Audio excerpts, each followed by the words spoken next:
السلام علیکم. آفاق فاروقی نئے پروگرام کے ساتھ.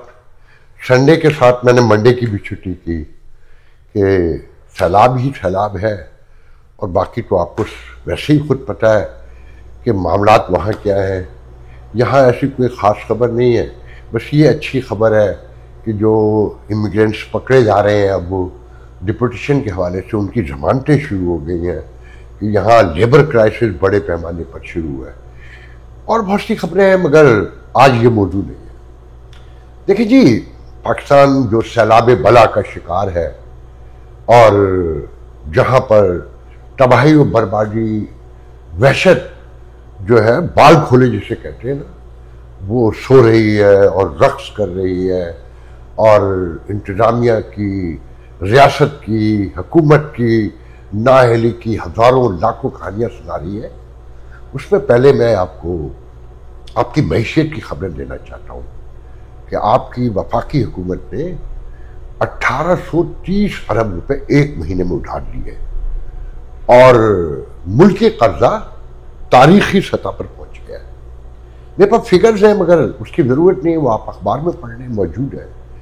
اور ان ساری باتوں کو، اس سیلاب کو، بد انتظامی کو، نااہلی کو، اور غیر جمہوری رویوں کو، ہیومن رائٹس کی وائلیشنز کو، اور جو مذہبی معاملات ہیں سارے، ان سب کو ترقی، خوشحالی، امن کے جو دعوے کیے جا رہے ہیں ان کے بیک گراؤنڈ میں دیکھیے گا تو آپ کو سمجھنے میں بہت آسانی ہوگی.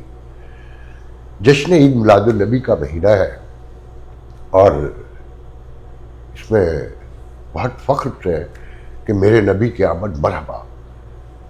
ہمارے بچپن میں بھی منایا جاتا تھا، مگر جو اب بدعتیں ہیں اور جو معاملات ہیں، اور یہ معاملات ایک بڑے پیمانے پہ یورپ امریکہ تک پھیل گئے ہیں کہ یہاں کی مذہبی، سیاسی، جمہوری آزادیوں نے ہمیں صرف یہی سکھایا ہے، اور جو یہاں ہو رہا ہے ہر شہر میں اور پورے برطانیہ میں، آسٹریلیا میں، کینیڈا میں، تو دیکھ کر کہنے کو دل چاہتا ہے کہ ان معاشروں کے آنے والے دنوں میں بھیانک انجام سے خوف آ رہا ہے مجھے.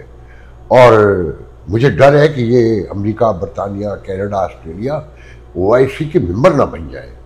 اور ان کی، میرے ایک دوست نے مجھے ایک ویڈیو بھیجا، آپ کو بھی دکھاتا ہوں.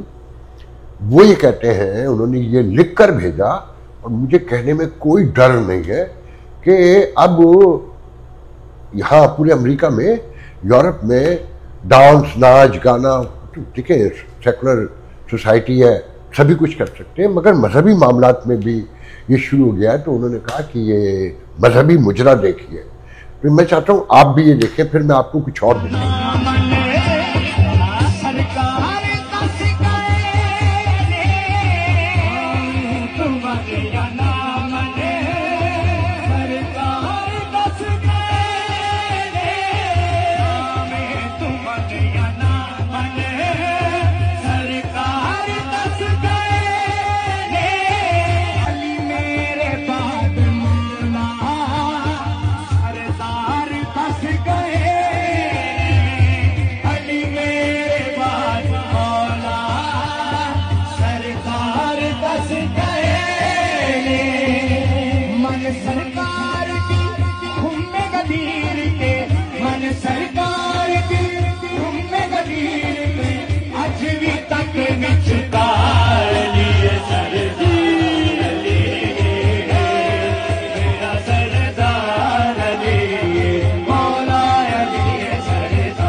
چڑ گئے اج سنیاں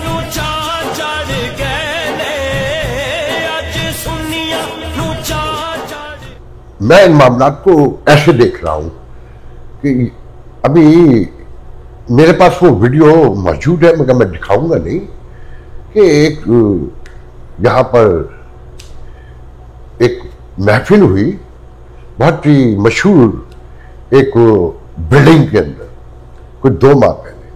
تو پہلے قوالی گئی اور پہلے نعت پڑھی گئی, پھر حمد پڑھی گئی اور جھوما گیا, پھر اس کے بعد قوالیاں ہوئی, پھر وہی قوال جو ہے نا رومانٹک گانے گانے لگا, پھر اس کے بعد وہاں جو خواتین وغیرہ بیٹھی تھیں مرد بیٹھے تھے ڈانس شروع ہو گیا, اور پھر پیسوں کی جو لٹائی ہوئی ہے رات بھر, لوگ کہتے ہیں کہ رات 1 بجے تک. تو کوئی بری بات نہیں ہے, مگر جس طرح سے وہ ملک سیج کیا گیا ہے مذہب کے نام پر اور وہاں جو حالات بگڑ رہے ہیں, میں آپ کو اس کی ایک الگ جھلک اور دکھانا چاہتا ہوں کہ آپ یہ دیکھیں کہ وہاں حالات کہاں پہنچ گئے ہیں. اور وہ ریاست جس نے انسانوں کو 25 کروڑ عوام کو باندھ کے رکھا ہوا ہے اور سب کچھ کنٹرول کر لیا ہے, وہ ان مذہبی لوگوں کے ہاتھوں کتنی بے اختیار, لاچار, قسمت پرس, مجبور اور بندھی ہوئی اپنے آپ کو دیکھتی ہے. یہ ویڈیو صورت ہو سکتی ہے ہماری لگیں گی تو مریم کی لگیں گی, وگرنہ ادھر پھڈا ڈالنا ہے جس کو مرضی بلائیں پھڈا ڈال لیتے ہیں. اور آپ کو کہا ہے نا, اگر آپ نے وہی کرنا ہے پھڈے ڈالنے کی طرف جانا ہے, ڈی سی صاحب کا آپ کو حکم ہے تو ڈی سی صاحب کو آئیں ادھر لائیں میدان میں, ہم ان سے بھی بات کر لیتے ہیں. ہماری ادھر فلیکس لگے گی تو مریم کی لگے گی, اگر ہماری نہیں لگے گی تو مریم کی تصویر والی فلیکس نہیں لگے گی. ٹھیک ہے, مریم کون ہے, وہ کون ہے, اس نے ملک خریدا ہے, وہ کیا لگتی ہے, وہ شہباز شریف کیا لگتا ہے. آرام سے بات کر رہے ہیں, آپ آرام سے بات کریں, آپ آرام سے بات کریں, آپ آرام سے بات کریں, آپ اپنی نا زبان کو ذرا لگام دے کے بات کریں. آپ مریم کے ٹوٹ نہ بنے, آپ بلدیہ کے سی او بنے, آپ مریم کے ٹوٹ نہ بنے. وہ گھر پہ آپ کو تنخواہ نہیں دیتی. ہاں جی ہماری آپ مجھے جو کہنا چاہتے کہیں, ہم جا رہے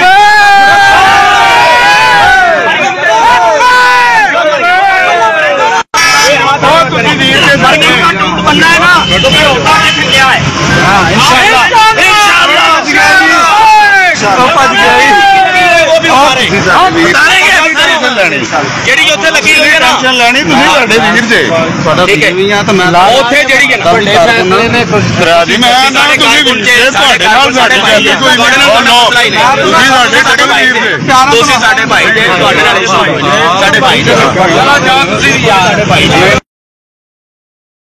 یہ وہی لوگ ہیں نا جن کو پیسے بانٹے گئے تھے, فیض حمید نے بٹوائے تھے, اور حکومت کو ناکام کرنے کے لیے, عوامی حکومت کو جیسی ڈھونڈی تھی نواز شریف کی, انہیں برباد کرنے کے لیے ان کو چڑھایا گیا تھا.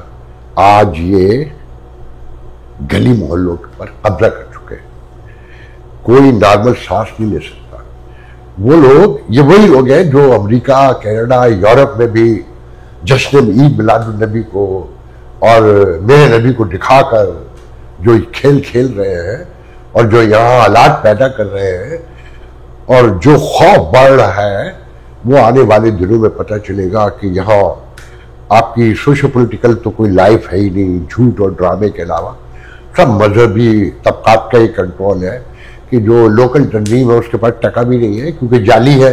مسجد کے پاس ایسے ایسے ادارے بھی ہیں جن کے پاس $40 ملین کا فنڈ ہے. ہاں, میں ساتھ میں یہ بھی کہتا چلوں کہ اکنا کا ادارہ ہے, ہیلپنگ ہے. پاکستان میں اب یہاں فنڈ ریزنگ ہر طرف شروع ہو چکے ہیں. 90% چیریٹی جو یہاں سے جاتی ہے اس کمیونٹی سے, کم از کم امریکن پاکستانی کمیونٹی سے اراؤنڈ $1 بلین سال کی چیریٹی نکلتی ہے, جو میں نے حساب لگا کر دیکھا ہے اور میں برسوں سے کہہ رہا ہوں. ان میں سے 700-800 کھالی جاتی ہے. میں کوئی تنظیمیں ہیں جو واقعی کام کرتی ہیں, جن میں ہیلپنگ ہینڈ یہ اکنا کا ہی ایک سبسڈی ادارہ ہے, اور اس میں NAD کے لوگ بھی شامل ہیں, اپنا کے لوگ بھی مل کر کام کر رہے ہیں ان کے ساتھ. امریکن ڈاکٹر پاکستانی ایسوسیشن اور مختلف تنظیمیں ان کو ڈونیٹ کر رہی ہیں اور ان سے کوارڈینیٹ کر رہی ہیں اور ہمیشہ سے کرتی آئی ہیں. اس پر بھی سیلاب زدہ علاقوں میں جہاں کام ہو رہا ہے ہیلپنگ ہینڈ کو یاد رکھیں. امریکن پاکستانیوں سے اسپیشلی کہہ رہا ہوں, یورپین پاکستانیوں سے, کہ اگر آپ چاہتے ہیں کہ کہیں پیسے لگے, نظریاتی طور پہ جماعت اسلامی کی سب سے یہی ہے اقنا. اور آپ سب جانتے ہیں کہ میں سیاسی معاملات میں مذہبی مناسبت کو جائز و پسند نہیں کرتا, سمجھتا اور پسند کرتا, مگر جو ادارہ کام کر رہا ہے انسانیت کے لیے اور انسان کی فلاحی اور بہتری کے لیے, وہ کوئی بھی ہو, اس کی حمایت کرنا چاہیے. میں یہودیوں کو اس بنیاد پہ ڈسکارڈ نہیں کر دوں گا کہ نتن یاہو بمباری کر رہا ہے, جس نے قطر میں بھی حملہ کر کے ایک حماس کے لیڈر کو ختم کر دیا. میں اس بحث میں نہیں جاؤں گا, مگر یاد رکھیں کہ اگر آپ تماشا لگا کر فنڈ ریزنگ کے نام پر گالا ڈنر کھا کر پیسے دیتے ہیں تو آپ بیسکلی مجرم ہیں, اور آپ شو میں شرکت کر کے انٹرٹینمنٹ کے حصول کے لیے گئے ہیں. چیریٹی کے لیے کسی ڈانس کی, میوزک کی اور کسی روٹی کھانے کی ضرورت نہیں ہے. وہ آپ کے پاس سینکڑوں ایسی تنظیمیں ہیلپنگ ہینڈ جیسی کہ جنہیں آپ باقاعدگی سے پورے یقین کے ساتھ, ایمانداری کے ساتھ اپنا پیسہ دے کر مستحقین تک پہنچا سکتے ہیں. خیر, اور یہ کوئی اشتہار نہیں تھا, یہ سمجھ لیجیے گا. مجھے کسی نے کہا بھی نہیں ہے, اللہ جانتا ہے مجھ سے کسی نے نہیں کہا. میں نے ان کا کام دیکھا ہے سوشل میڈیا پر, میں انہیں جانتا ہوں 40 سال سے, میں ان میں کام کرنے والوں سے واقف ہوں, ان کی ایمانداری کی قسم کھا سکتا ہوں. اس لیے میں نے کہا ہے, ورنہ میں اس طرح کی گفتگو نہیں کرتا ہے. یہ لوگ دیکھیں جی, اب دوسری طرف یہ جو سیلاب بلا ہے نا, جو اب سندھ میں داخل ہو گیا ہے, اور کچے کا علاقہ لاکھوں لوگ رہتے ہیں, انہیں ویکیٹ کرنے کے لیے کام ہو رہا ہے. اور دریائے سندھ میں بیراج گڈو پر پانی کا بہاؤ سکھر بیراج میں کم کرنے کے لیے 8-10 نہروں میں پانی ڈال دیا گیا ہے. بعض جگہ سے بند توڑ دیے گئے ہیں, کیونکہ گاؤں دیہات ڈوبیں گے نا, غریب ڈوبے گا. آج میں چولستان کی غربت اور ایک بہت معنی خیز معاملہ ہے اسے دکھانے کی کوشش کروں گا کہ غریب کا تو آپ کو پتہ ہی نہیں ہے کہ وہ کس حال میں ہے, اور اربا خربا کی انٹرنیشنل فنڈنگ کھا گئے, اور $1 بلین تو بھی امریکہ سے جاتے ہیں چیریٹی کے نام پر, یورپ سے بھی جاتے ہیں, تو 5-6 بلین تو صرف چیریٹی کے نام پر جاتے ہیں نا. مگر آپ کے یہاں تہذیب کہاں پر ہے؟ اچھا, وہ بھی ساتھ ساتھ یہ بھی بتاتا چلوں کہ اورنگزیب جو منسٹر آف فائنانس ہے, انہوں نے پچھلے دنوں کہا تھا نا کہ 2022 کے سیلاب کی جو فنڈنگ تھی $11 بلین, جو انہوں نے کیش لینے کی کوشش کی, تو انٹرنیشنل کمیونٹی نے کہا کہ نہیں جناب آپ پروجیکٹ لائیے, تو یہ پروجیکٹ دینے میں ناکام رہے, وہ پیسے ضائع ہو گئے. تو آج اپنے ہی فائنانس منسٹر کی کے دعوے کو جو منصوبہ بندی کے وزیر ہے احسن اقبال, انہوں نے ڈکلائن کیا ہے اور ڈینائی کیا ہے, اور کہا ہے کہ وہ غلط ہے. ہمارے منصوبے تیار ہیں سندھ میں, پنجاب میں, اور 6.3 بلین کی فنڈنگ جو اب لگنے والی ہے, اور اس طرح کر کے انہوں نے لبریٹ کیا ہے. مگر سب کو پتا ہے کہ وہاں حالات کیا ہیں, بد انتظامی کس روج پر ہے, اور ان کی نااہلی اور انتظامی طور پہ کتنے مجبور ہو چکے ہیں.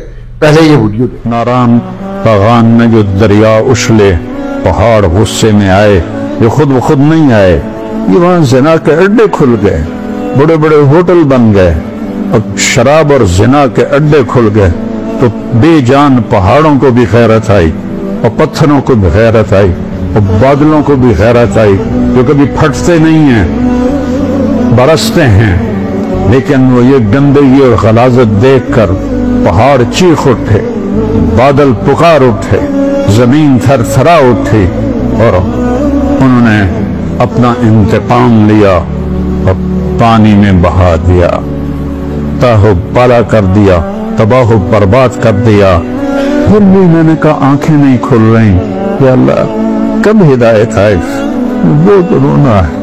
یہ مولانا طارق جمیل ہے جو حوروں کی مارکیٹنگ کرتے ہیں اور بتاتے ہیں کہ 30,000 فٹ کی حور ہوگی جس کے لیے آپ کو سیڑھی یہاں سے لے کر جانی پڑے گی.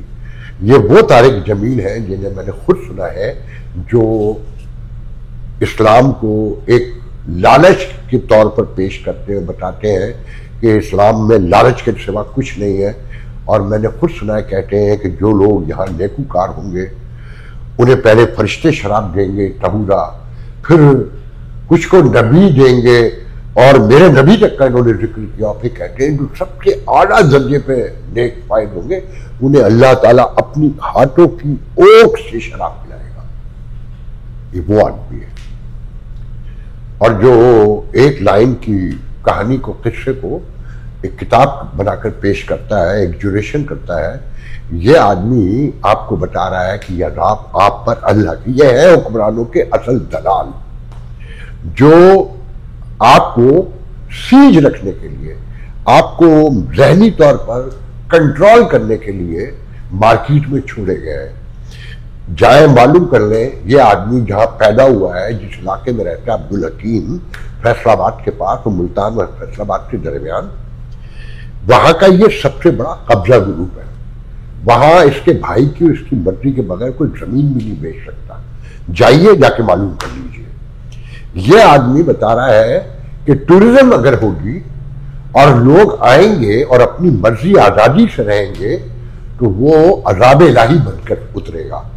اس سے کوئی پوچھے، یہ دلال ایجنٹ ریاست کا جو ہر حکمران کے ساتھ بیٹھا ہوتا ہے، اس سے پوچھے کہ یہ کینیڈا بھی آتا ہے، یہ امریکہ بھی آتا ہے اور یہ یورپ میں بھی گھومتا ہے، وہاں کتنے عذاب اترے ہیں ایسے بھی، کہاں کہاں تباہی پھیلی ہے. وہاں تو ہر جگہ اس کے بقول فحاشی اور عیاشی کے اڈے قائم ہیں، کسینوز بھی ہیں اور ہوٹلز بھی ہیں اور بار بھی ہے اور ڈسکو کلبس بھی ہے اور اسٹرپ بارز بھی ہے. وہ کیا ہے جس کے لیے آپ کو ممانعت کی گئی ہے؟ انہی سے آپ بھیک مانگتے ہیں. اس دلال سے پوچھیں، آپ اس سے معلوم کریں، اور یہ جس محفل میں آئے آپ کا فرض بنتا ہے کہ اس سے پوچھیں کہ یورپ امریکہ کیوں نہیں تباہ ہوتے، اس سے ہم بھیک کیوں مانگتے ہیں، ہمارے علاقوں میں اللہ تعالیٰ کیوں غضب ڈھاتا ہے، اور جہاں پر انسان جانے کی کوشش کرتے ہیں وہاں تو روکنے کی کوشش کرتا ہے. تو اپنے گھر کی عورتوں کو چھپا کے رکھتا ہے، ان کو پردہ ڈالتا ہے، مگر تو غیر محرم عورتوں سے خود ملتا ہے، ان سے ہاتھ ملاتا ہے، تو ان کے ساتھ تصویریں بنواتا ہے. جب تک آپ لوگوں کو شعور نہیں آئے گا، آپ تاریخ میں تو بڑی دور کی بات ہے، اپنی زندگیوں میں اور اپنے آنے والے دنوں میں بھی کہیں نہیں پہنچ سکیں گے. اور آپ کی تہذیب و تمدن کا کیا حال ہے، میں اب وہ ایک ویڈیو اور دکھانا چاہتا ہوں. چولستان بہاولپور کے جنوب میں پھیلا ایک وسیع و عریض صحرا جس کی لمبائی 480 کلومیٹر اور چوڑائی 32 کلومیٹر سے 192 کلومیٹر تک ہے. دنیا کے 7ویں بڑے اس صحرا کو روہی کے نام سے بھی جانا جاتا ہے. چولستان کا کل رقبہ 66,55,000 ایکڑ پر محیط ہے، جبکہ یہاں کی آبادی 2 لاکھ سے زیادہ ہے، جس میں 70% چولستانی کچے جھونپڑوں یا گوپوں میں رہتے ہیں.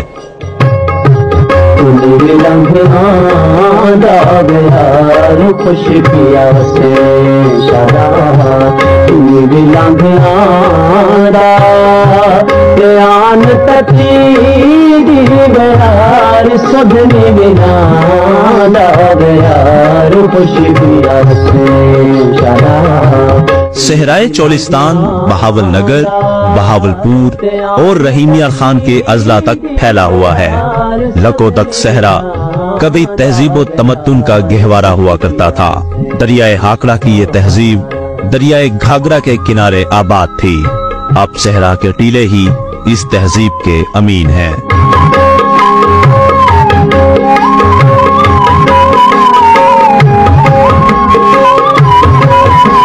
عالیشان میرے تاج محل تے بنگلے کوئی نہیں ہے، مجار کا کھان دی جھگی تو یار نواب زمانے دا تے اسیر دی جندڑی لگی.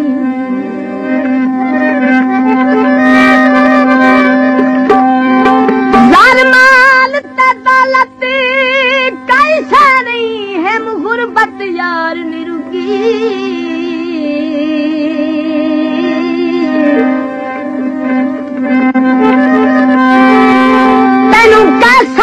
کتنا سائی بیٹھا ہے سردار جیسا دا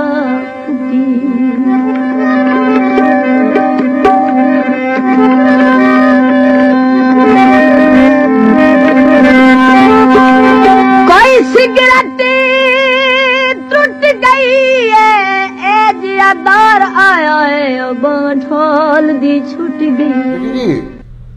یہ چولستان ہے، یہ وہ علاقہ ہے جہاں نہروں کی کھدائی کے بارے میں تنازع پیدا ہوا، جہاں بتایا جاتا ہے کہ یو اے ای اور سعودی عرب کے لیے گندم اور دوسری فصلیں پیدا کرنے کے لیے فوج نے معاہدات کیے ہیں، اور آصف زرداری نے پہلے بل پہ سائن کر دیے، پارلیمنٹ سے منظور ہوا اور وہاں پر کام شروع ہو گیا نہروں کی کھدائی کا. اور پھر سندھ میں قوم پرست کھڑے ہو گئے، پھر پیپلز پارٹی بھی کھڑی ہو گئی اور اپنے ہی بل سے بھاگ گئی، جس کی بنیاد پہ کہا جاتا ہے کہ صدر سے فوج بہت ناراض ہے اور انہیں اب چینج کرنا چاہتی ہے. بلکہ لوگ یہاں تک کہنے لگے ہیں کہ بلاول کو صدر بنانا چاہتے ہیں اور ان کو رضائی صاحب کو ریموو کرنا چاہتے ہیں، which is I don't buy.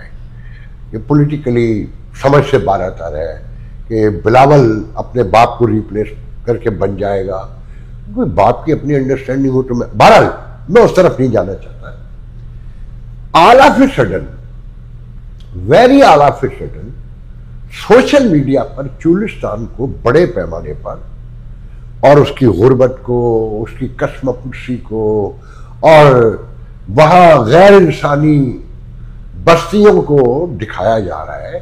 یہ بڑا سگنیفیکینٹ ہے. اس کے پیچھے کیا ہے میں نہیں کہہ سکتا، میرے علم میں نہیں. بس یہی ہے کہ یہ 2 لاکھ کی آبادی اور رقبہ آپ نے سن لیا کہ کتنا طویل ہے، 66,55,000 تو ایکڑ زمین ہے. دنیا کا 7واں بڑا یہ ڈیزرٹ ہے اور 400 سمتھنگ کلومیٹر یہ اس کی لمبائی ہے. اس کی چوڑائی 192 کلومیٹر تک ہے، 32 سے 192 کلومیٹر تک بتائی جاتی ہے جو میں نے یاد پڑتا ہے. تو آل آف اے سڈن اس غربت کو، اور آپ نے غربت دیکھی کہ روٹی آج کی دنیا میں زمین پہ کوئلے ڈال کر اور لکڑی جلا کر زمین پر کوئی چولہا بھی نہیں بنایا جا رہا، اور اس کے اوپر رکھ کے اس پہ مٹی ڈال کر انگارے واپس ڈال کر اسے ڈھک کر اور اسے نکال کر پھر کھایا جاتا ہے. اور وہ جو جھوپڑے دکھائے جا رہے ہیں وہ آپ نے دیکھ لیے ہوں گے. آپ کو لگتا ہے کہ ان 2 لاکھ لوگوں کو، یا اس کی سراؤنڈنگ میں پوری کہنا چاہیے، جو لوگ جنوبی پنجاب سے واقف ہیں انہیں خوب پتہ ہے کہ کیا یہ لوگ آج کی دنیا کے بارے میں کچھ جانتے بھی ہیں ماڈرن ورلڈ کے، کہ جی ٹی پی کیا ہے. جی ٹی پی کیا نام چیٹ سے لے کر اور آرٹیفیشیل انٹیلیجنس کی سینکڑوں چیزیں، اور روبوٹ سے لے کر سیٹلائٹ تک، اور سیٹلائٹ سے لے کر مطلب ایک لامتناہی سلسلہ ہے سائنس اور ٹیکنالوجی کی ترقی کا، کہ گزشتہ 50-40 سالوں میں کہنا چاہیے کہ انسانی تاریخ کے 10,000 سال ایک طرف ہے اور یہ 30-35-40 سال ایک طرف ہے. ان کو کچھ پتہ چلا ہے بیچاروں کو؟ انہیں اپنی ماندائی سے سوچئے گا. اور یہ اس ملک میں ہے جہاں انٹرنیشنل فنڈنگ ڈے 1 سے لے کر اب تک، آج بھی پڑھ لیں تو کہیں نہ کہیں خبر لگی ہوئی ہے کہ کہیں سے $4 کروڑ آئے، کہیں سے $2 کروڑ آئے. اور تخمینہ اس سال کے میں نے پچھلے دنوں بتایا تھا کہ $29 ارب جو ہے نا اس ملک میں آنے والے، جو اور حکمرانوں کی آنیاں جانیاں، ان کی مسکراہٹیں اور ان کی مطلب ان کی پھرتیاں دیکھیں، وہ اس جمہوریت میں جو مکمل سیج ہے، جس پر مکمل کسی کا کنٹرول ہے، جس کے ہر ادارے میں جہاں سیویلین ہونے تھے وہ مخصوص لوگ بیٹھے ہوئے ہیں وردیاں پہنے. آپ سمجھتے ہیں کہ یہ کوئی پراپر انسانی بستی ہے، well civilised, mannered, cultured, sophisticated, elegant لگتا ہے آپ کو کہیں سے؟ یا یہاں کوئی ترقی کا خواب دیکھ سکتے ہیں کہ جہاں 66,55,000 ایکڑ رقبہ جو ہے ایک وحشت کا عالم وہاں ناچ رہا ہے اور اعلیٰ فی صدر اسے لائم لائٹ میں لایا جا رہا ہے. اس کے کوئی سیاسی مقاصد ہے. وہ کیا ہے؟ درجنوں نہیں سینکڑوں کے حساب سے سوشل میڈیا پر ریلز آئی ہیں اچانک ود ان 2 days.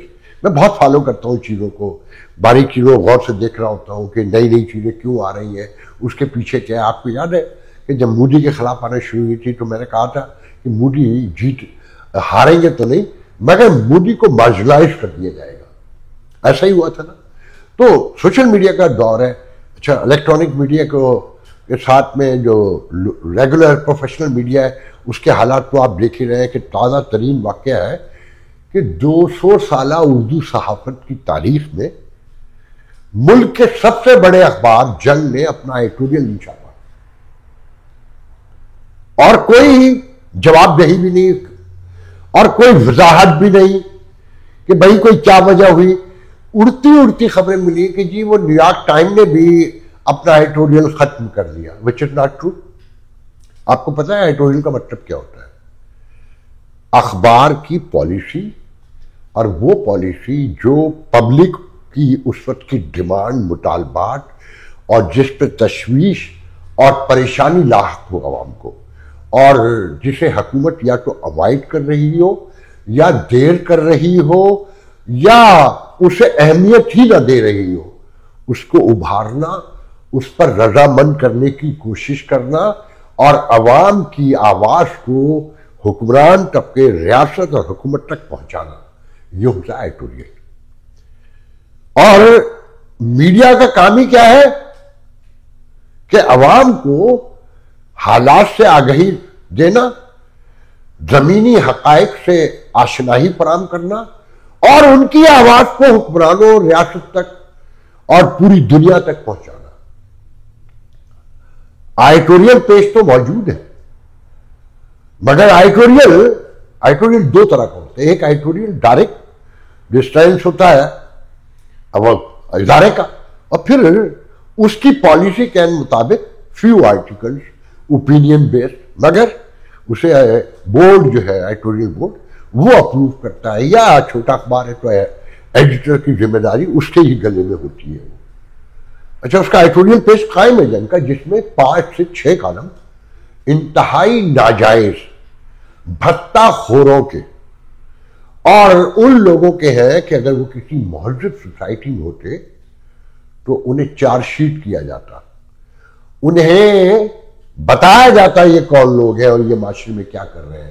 اور یہ بات آج میں جان بوجھ کے کہہ رہا ہوں اسی ادارے کے انہی پیج میں انہی صفحات میں لکھنے والے سینئر ترین لوگوں سے قسم لے کر پوچھ رہے کہ کیا انہوں نے آفاق سے یہ خود نہیں کہا کہ شرم آتی ہے اس پیج کو دیکھ کر, حیرانی ہوتی ہے اس پیج کو دیکھ کر اور مالکان کی بے حسی پہ یقین نہیں آتا.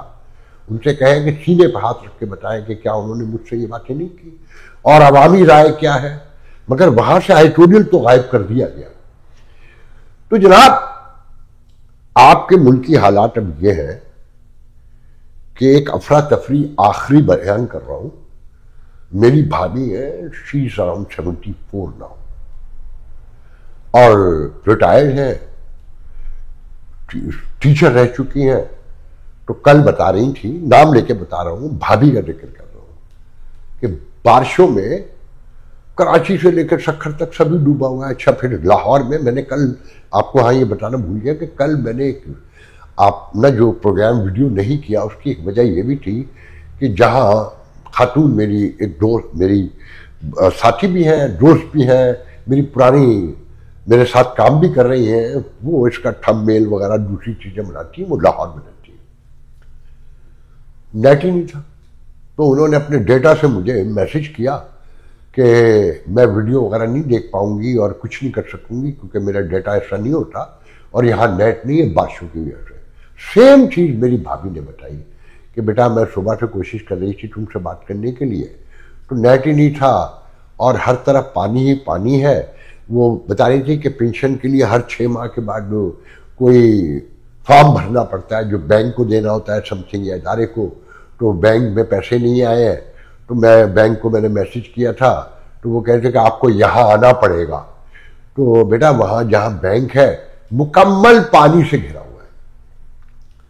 تو میں نے کہا بھابھی اور مہنگائی کہنے لگی بیٹا وہ تو نہ ہی پوچھو کسی چیز کی کوئی پرائس آج کی یہ یقین سے نہیں کہی جا سکتی کہ کل والی یہی ہوگی.